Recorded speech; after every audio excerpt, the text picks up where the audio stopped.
New York City was a living, breathing beast, its streets pulsing with a symphony of chaos that never ceased. From the distant wail of sirens cutting through the air to the impatient blare of yellow taxis, jockeying for position. The city's soundtrack was as relentless as its heartbeat. Pedestrians swarmed the crowded sidewalks, their hurried steps weaving an intricate dance, their breath visible in the frigid winter air.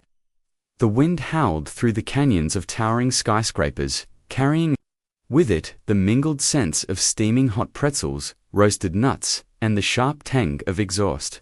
Street vendors barked their deals, their voices rising above the din, while steam curled upward from their carts, ghostly wisps against the gray sky. This was New York, gritty, grand, and unapologetic, a city that swallowed the weak and rewarded the bold. But today, amid its ceaseless rhythm, a single note was about to change the melody forever. Through this throng of humanity, a tall young man moved with a quiet confidence, his presence both commanding and understated. His face, though familiar to many, remained impassive, a mask of cool detachment. Barron Trump, the youngest son of former President Donald Trump, had long grown accustomed to the stares and whispers that trailed him like shadows. At 18, he had inherited his father's imposing stature and his mother's European elegance. A striking combination that turned heads wherever he went. Yet, unlike his high-profile parents, Barron preferred the edges of the spotlight. A silent observer in a world that demanded attention. His hands were tucked into the pockets of a tailored coat, his sharp eyes scanning the bustling cityscape as he strode down Fifth Avenue. The heart of Manhattan's opulence, and then, amid the chaos, he saw him. A figure hunched against the cold brick wall of a building, wrapped in layers of tattered clothing that did little to shield him from the biting wind. His face was gaunt, etched with the weariness of a life ground down by hardship, his hands trembling whether from the cold or something deeper, it was hard to tell. A faded cardboard sign rested on his lap, its shaky handwriting a silent plea. To a world that rarely listened, just $1 for food, anything helps. Barron slowed his steps. He had seen countless homeless people in the city before, faceless figures in a landscape of excess, their suffering a backdrop to the glittering wealth of Manhattan. But something about this man made him pause. It wasn't just the hollow look in his eyes, the defeated slump of his shoulders, or the way the wind seemed to cut through him, as if he were already a ghost. No, it was something else, something. Familiar. The man looked up, his gaze meeting Barron's with a mixture of resignation and faint hope. "Can you spare $1?" His voice was hoarse, as if it hadn't been used in days, the words scraping against the raw edges of his throat. Barron hesitated. His mind waged a silent war between instinct and logic. He could easily reach into his pocket, pull out a crisp bill, and walk away, acknowledge the man's suffering with a fleeting moment of charity, before returning to the cocoon of his privileged life. That was what most people did, what the city expected. But something about this moment felt different, heavier, as if the universe itself had paused to watch. Instead of reaching for his wallet, Barron crouched down to the man's level, his expression unreadable but his eyes piercing. "What's your name?" The man blinked, caught off guard. No one ever asked his name. To the world, he was invisible, a shadow among shadows. "David," he muttered after a moment, his voice barely audible. "David Carter." Barron's brows furrowed slightly, a flicker of something unplaceable crossing his features. The name tugged at a distant thread in his memory, a whisper buried in the depths of his past, too faint to grasp but too insistent to ignore. "Why are you out here, David?" he asked, his tone devoid of judgment, only a quiet, almost clinical curiosity. David exhaled a bitter laugh, the sound sharp and hollow. "Life happened. Lost my job, my home. Got nobody left." Barron studied him closely, his analytical gaze taking in every detail, the deep lines carved into David's face, the way his hands trembled, the faint scars on his knuckles that hinted at battles fought long ago. And then, suddenly, like a puzzle piece clicking into place, a realization struck him with the force of a thunderbolt. He had seen this face before, not in the flesh, but in an old faded photograph, one his mother had kept hidden away in a box of keepsakes, a secret she guarded even from herself. David Carter wasn't just a stranger, he was family. A hidden truth. Barron's heart pounded as he straightened up, his mind racing with questions that threatened to spill over. Could it really be? Was this the same man from that photograph, one his mother had preserved all these years, tucked away like a relic of a life she refused to acknowledge? He swallowed hard, forcing his voice to remain steady. "Wait here," he said, his tone firm but not unkind. David looked up at him, confusion flickering in his weary eyes, but he nodded hesitantly. He had nothing to lose, after all. Barron turned and walked briskly into a nearby cafe, the warm air rushing over him as he stepped inside, the scent of freshly brewed coffee momentarily grounding his spiraling thoughts. He ordered a hot meal, something nourishing, something that might begin to heal the years of hunger etched into David's face. As he waited, his fingers drummed against the counter, his mind replaying the image of that photograph over and over it. Younger David, smiling, standing beside a woman who looked strikingly like his mother. When he returned, David eyed the bag of food with suspicion, as if kindness itself were a trap.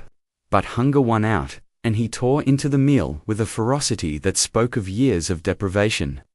Barely pausing to breathe, Barron watched in silence, his thoughts a tangled mess of disbelief and determination. After a long pause, he pulled out his phone and did something that would change both of their lives forever. He called his mother. "Mum, I need to talk to you." His voice was steady, but there was an urgency to it, a crackle of electricity beneath the calm surface. "It's important." On the other end, Melania Trump's voice softened, a mother's instinct sensing her son's unease. "What is it?" "Barron," he took a deep breath, steeling himself. "It's about someone you might know. His name is David Carter."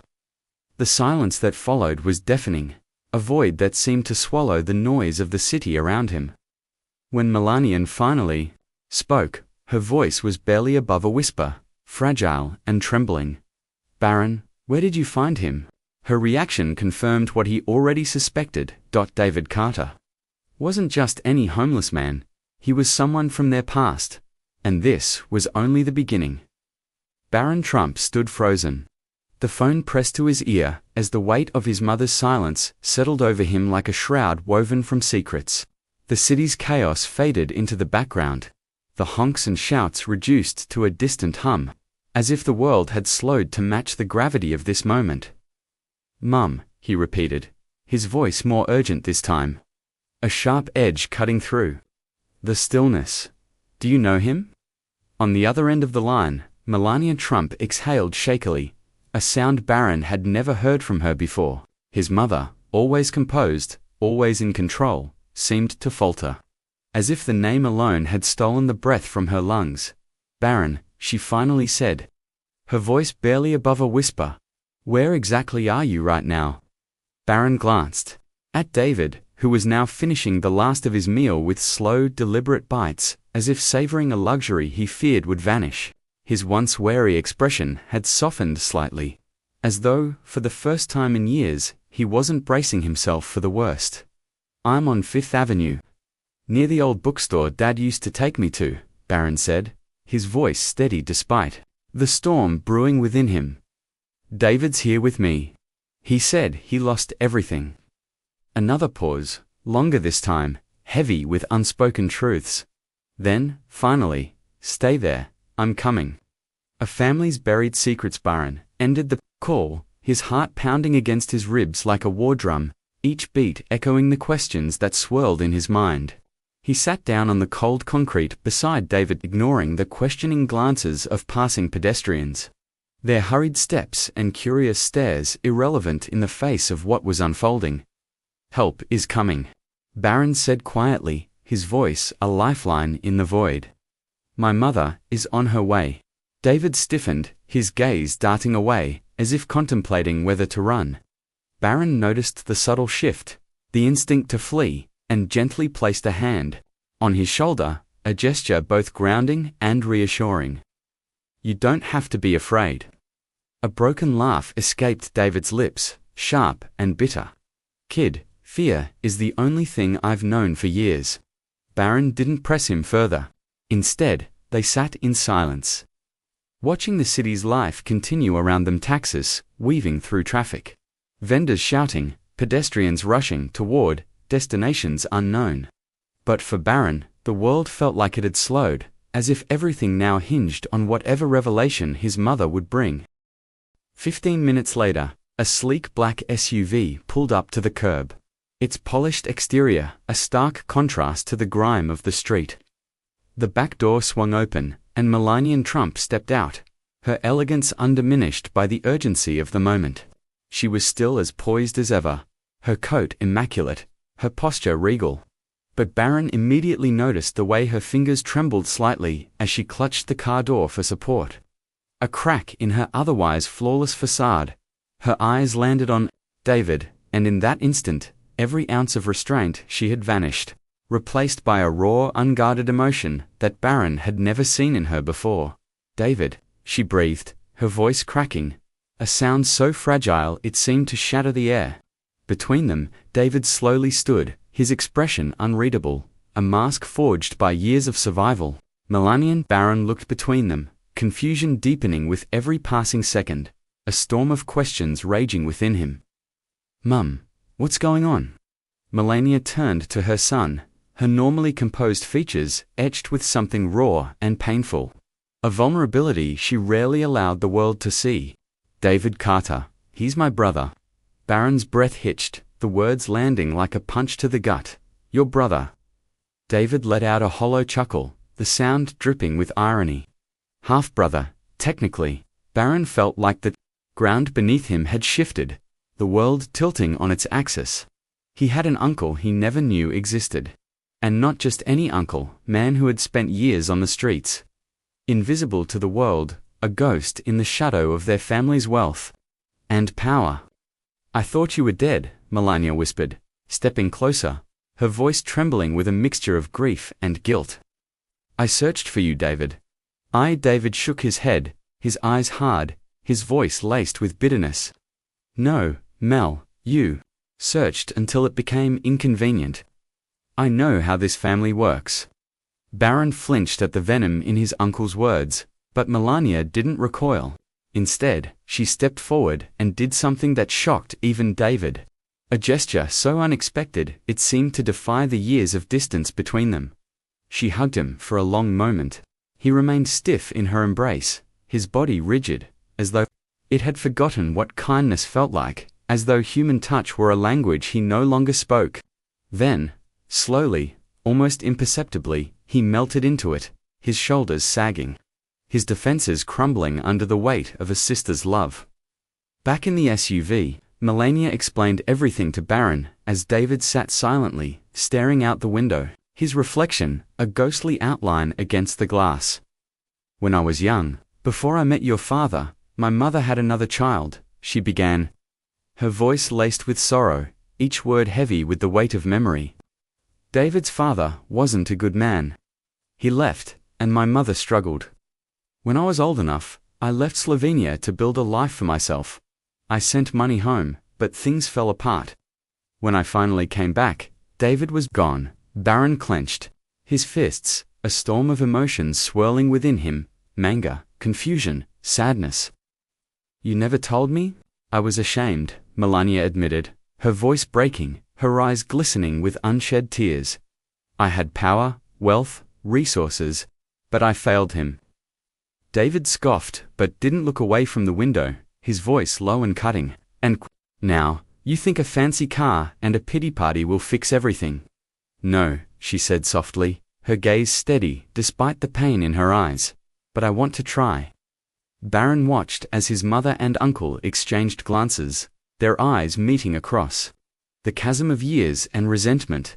There was pain, anger, bitterness, but also something fragile, something tentative, like the first green shoot breaking through frozen ground. Hope.